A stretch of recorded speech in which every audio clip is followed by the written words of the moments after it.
পঞ্চমমান শ্ৰেণীত পঢ়োঁ।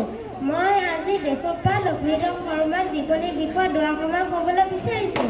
ভুল হ'লে আপোনালোকে শুধৰাই ল'ব।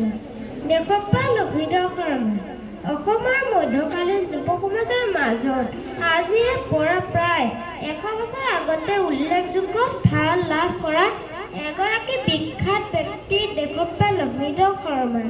তেখেতৰ জন্ম হৈছিল 1897 চনৰ 10 অক্টোবৰ তাৰিখে বিশ্বনাথ মৌজাৰ গাঁও। 1900 চনতে তেখেতৰ বিদ্যা আৰম্ভ হয় আৰু 1916 চনত তেখেতে তেজপুৰৰ চৰকাৰী হাইস্কুলত অধ্যয়ন কৰে। পাছত গুৱাহাটী কলেজীয়া হাইস্কুলৰ পৰা অসমৰ ভিতৰত তৃতীয় আৰু অসম উপত্যকাৰ প্ৰথম প্ৰৱেশিকা পৰীক্ষাত উত্তীৰ্ণ হয়। তাৰ পাছত কটন কলেজত অধ্যয়ন কৰি থাকে, BM পৰীক্ষাত উত্তীৰ্ণ হয়। পাছত AM আৰু আইন অধ্যয়ন কৰিবলৈ তেখেত কলিকতালৈ যায়। AM পৰীক্ষা পাছ কৰাৰ সময়লৈ তেখেতে পৰীক্ষা কৃতকাৰ্যতাৰ বাবে 9টা সোণৰ আৰু ৰূপৰ পদক পাইছিল। এগৰাকী প্ৰতিভাশীল ছাত্ৰ শিক্ষকসকলৰ পৰা অজস্ৰ প্ৰশংসা আৰু মৰম পাইছিল। তেখেতৰ পিতৃ আছিল হৰধৰ শৰ্মা বৰুৱা, কিন্তু তেখেতৰ বৰদেউতা ফণীধৰ শৰ্মা তত্ত্বাৱধানতহে ডাঙৰ দীঘল হৈছিল। 1921 চনত মহাত্মা গান্ধীয়ে ব্ৰিটিছৰ বিৰুদ্ধে দিয়া অসহযোগ আন্দোলনৰ মাজতো উপলব্ধ হৈছিল। অসমীয়া সাহিত্যলৈ দি যোৱা সোণসেৰা অৱদানসমূহ হ'ল চিৰাজ, নিৰ্মলা, জীৱন স্মৃতি আদি। তেখেতৰ প্ৰায়বোৰ লিখনি আবাহননামা ৰচনাত প্ৰকাশ পাইছিল।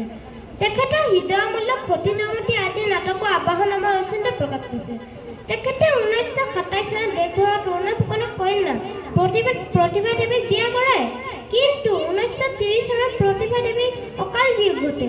এই দুখতে তেখেত ম্যানমাৰ হৈ আৰু চিত্ৰাংগ হৈ ব্ৰহ্মদেশলৈ যায় আৰু তাত ৰেংগুল মেহৰ নামৰ কাকক সম্পাদনা কৰে।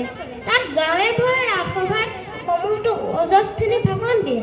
গম্ভীৰিত হোৱা ৰাজসভাত ভাষণৰ বাবে তেখেত গ্ৰেপ্তাৰ হয়। তেখেতে সৰ্বমুঠ 4বাৰ কাৰাবাস খাটে।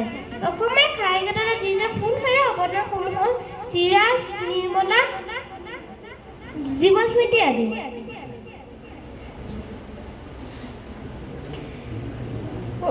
তেখেতৰ গুণমুগ্ধ বন্ধু যোৰহাটৰ অধ্যক্ষ স্বৰ্গীয় লক্ষ্মীধৰ শৰ্মাই তেখেতক দেশৰ পৰা উপাধিৰে সন্মানিত কৰিছিল আৰু এই কথা গোটেই দেশতে লক্ষ্মীধৰৰ যথাৰ্থ বুলি স্বীকৃতি পাইছিল। 1933 চনত যক্ষ্মা ৰোগত আক্ৰান্ত হোৱা অতি কম বয়সৰ 1934 চনৰ 3 মে' তাৰিখে স্বৰ্গগামী হয়। জয় অসম।